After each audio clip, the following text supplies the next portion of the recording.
Imagine delivering a pizza on a quiet summer night, only to realize you've driven straight into a nightmare. Ethan's routine job becomes a fight for survival. When a remote house hides a dark secret, shadows twitch behind curtains, unmarked cars circle silently, and the police are staking out something far more sinister than anyone could guess. One wrong step could cost him his life, and the terror is only beginning. This true story will grip your heart, freeze your blood, and make you question every shadow you see at night. Prepare yourself for a horrifying tale of suspense, fear, and survival that will haunt your dreams long after the last word. I was 17, working nights at Tony's Pizzeria, a small, grimy pizza place on the edge of Ashwood, New Jersey.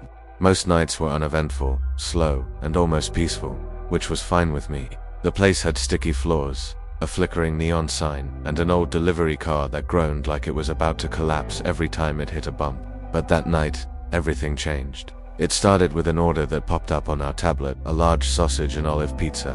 Nothing unusual there, except the delivery instructions. Park on the street behind the house. Walk through the backyard. Knock on the back door only.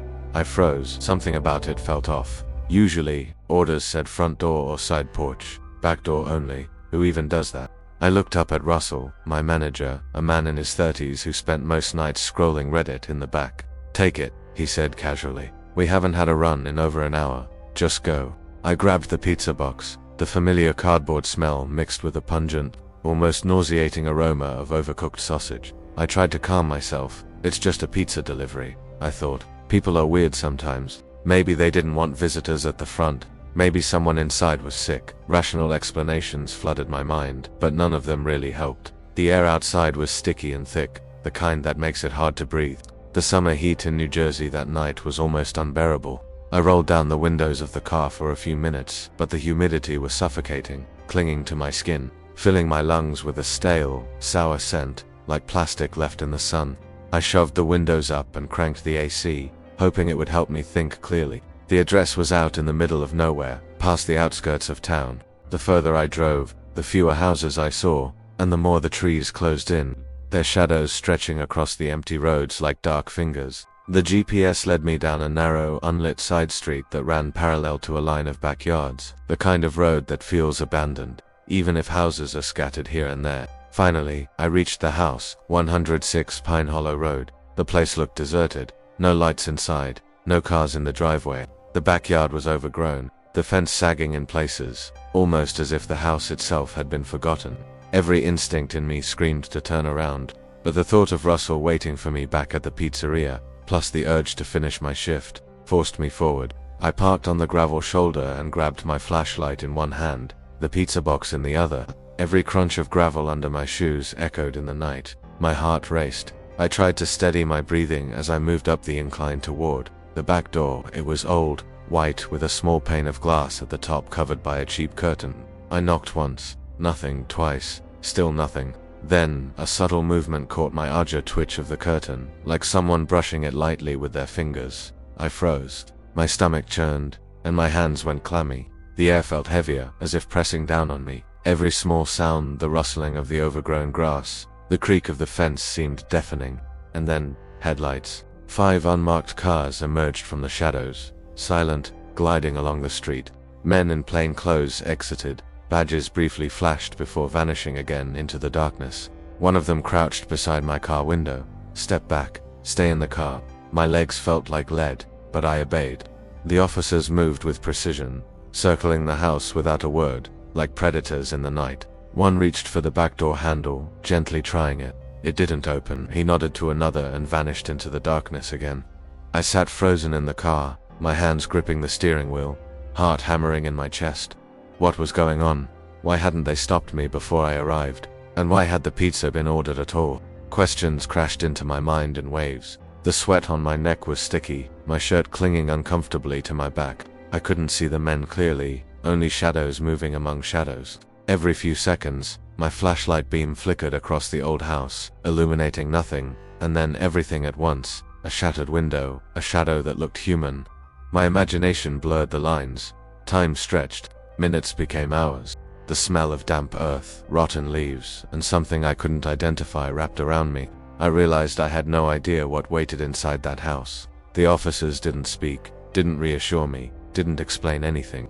I was trapped between the unknown inside and the unknown outside. My phone buzzed. A message from Russell asking if I had completed the delivery. I didn't dare reply. I couldn't move, couldn't think. Something in the silence pressed against my skull. Then I noticed a faint scratching sound, coming from inside the house, low, deliberate. My blood ran cold. The officers noticed it too, subtly signaling each other. One moved closer to the door, hand hovering over a radio. I realized then that this was serious. Not just a routine delivery gone wrong, but something dangerous, something alive inside that house. And I was right in the middle of it. The night pressed down like a living thing, and I understood one terrifying truth. I wasn't here by accident. Whoever wore whatever was inside, they had planned for someone like me to arrive. And if the police hadn't been here, if I had knocked just a moment earlier or later, I didn't want to imagine what might have happened. The shadows of the officers moved again, coordinating silently. Their flashlights cut across the backyard, illuminating the sagging fence, the twisted metal of a broken gate, the back door with the twitching curtain. My hands shook so badly I almost dropped the pizza box. Minutes later, one officer returned to my car. "Step back," he whispered. I did, barely breathing. "There's an ongoing investigation here. You arrived at exactly the wrong time. You're safe for now, but leave immediately after this." Safe. The word felt hollow. The air was still thick, humid, and suffocating. I could still feel the weight of the house pressing against my chest, the invisible eyes watching from the shadows. I drove away, adrenaline and fear mixing in a bitter cocktail. The hum of the car engine felt deafening. Every crackle of gravel beneath the tires, every whisper of wind through the trees sounded amplified, like the world was alive and waiting to punish me for being there. By the time I reached the main road, the tension hadn't left me. The pizza box still in my passenger seat felt heavier than it should have. My mind raced with questions I couldn't answer. Who had ordered the pizza? What exactly were the police investigating? And most importantly, what had I narrowly avoided that night? I still don't know the answers. I probably never will. But that summer night, walking through the oppressive humidity, staring at the old house, I learned a simple truth. Some deliveries should never be made. The drive away from 106 Pine Hollow Road did little to calm me. My heart was still hammering, my hands gripping the steering wheel like I'd never let go. The pizza box on the passenger seat felt like a lead weight, a reminder that I had just narrowly avoided walking into something much darker than I could imagine. Even the faint hum of the car engine felt menacing, echoing in the heavy, humid night air. Every flicker of shadow through the windshield made me flinch. My mind replayed every detail, the twitching curtain, the unmarked cars, the silent officers circling the house. It wasn't just strange, it was terrifying. I had stumbled into a live investigation, yes, but that was only the surface. By the time I reached the town's main road, a sense of unease had settled deep in my chest. I realized I was shaking uncontrollably, my legs trembling even as I pressed the pedals. I couldn't stop thinking, what if I had knocked a second earlier? What if the person inside had seen me before the police intervened? Back at Tony's pizzeria, I returned the pizza to the counter, trying to act casual. Russell barely looked up. "All good?" he asked, eyes glued to his phone. I nodded, but I didn't speak. The words felt trapped in my throat. No one else had been there, no one to warn or share what had just unfolded, and part of me was relieved. Talking about it might make it real. Sleep was impossible that night. Every creak of the old floorboards, every gust of wind against my window, made me jolt awake. Shadows seemed to move just out of the corner of my eye. The pizza delivery had become a memory I couldn't shake, a warning I didn't fully understand. Days passed, but the fear lingered. The memory of the twitching curtain haunted me. Then, a week later, the news finally hit. The police had arrested a man in connection with a series of break-ins, prowling, and thefts in the Ashwood area.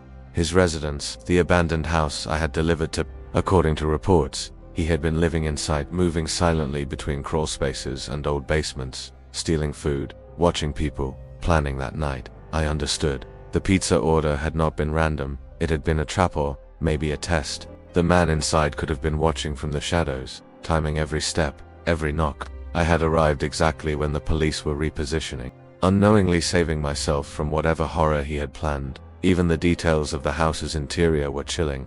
When investigators examined the property, they found hidden crawl spaces, secret entrances behind loose panels, and small, narrow tunnels that allowed someone to move undetected. It wasn't just an abandoned house, it was a hunting ground, a labyrinth of fear, and I had almost been trapped inside it. I replayed the night in my mind endlessly. The officers, moving silently, the badges flashing in the fleeting darkness, the twitching curtain. It all painted a picture of a nightmare that had been paused just for me. Every sound from that night, the gravel under my feet, the creak of the fence, the subtle scratching at the door now had a terrifying clarity. They were not random noises. They were signs of something alive, something calculating, waiting for the right moment. Sleep remained impossible for weeks. Every time I closed my eyes, I could see him, the man, covered in filth, lurking just beyond the back door, staring at the shadows. I imagined him watching me even now, waiting for another chance. Every night, I checked the locks, examined the windows, and even avoided driving down certain streets, afraid of seeing that same twitching curtain in someone else's window. Work became unbearable. Delivering pizzas, once mundane, now filled me with anxiety. Every order to a remote area, every dark street, every lonely house became a potential trap. I couldn't stop thinking about that summer night, about how close I had come to being caught in something unthinkable. It wasn't just fear, it was the realization that the world could be far stranger, far darker than anyone expects. Most people go about their lives unaware of the hidden dangers lurking in the shadows. That night, I had brushed against one of them, and it had been enough to leave an indelible mark on me. Eventually, the case faded from the headlines. The man went to jail, the house was boarded up, and life moved forward. But I never forgot. Every now and then, when walking home late at night, when passing abandoned buildings or empty streets, a memory flashes, a shadow twitching behind a curtain, a gravel crunch in the dark, a voice breathing just beyond the door. Even now, years later, I remember that night vividly. The fear, the tension, the oppressive heat, the silence broken by the faintest sound. It all comes back like I never left that gravel shoulder behind the house. And sometimes, when I tell the story, I can see the reaction in people's eyes, the recognition that the world holds dangers unseen, that sometimes even the most mundane night can turn into a nightmare. The pizza place, my manager, the delivery corral, the ordinary elements of my teenage life, were the backdrop to one of the most terrifying experiences of my life. And yet, the most horrifying part wasn't what I saw, but what I didn't see. I still don't know exactly what the man planned, or how close I came to being trapped in that dark labyrinth.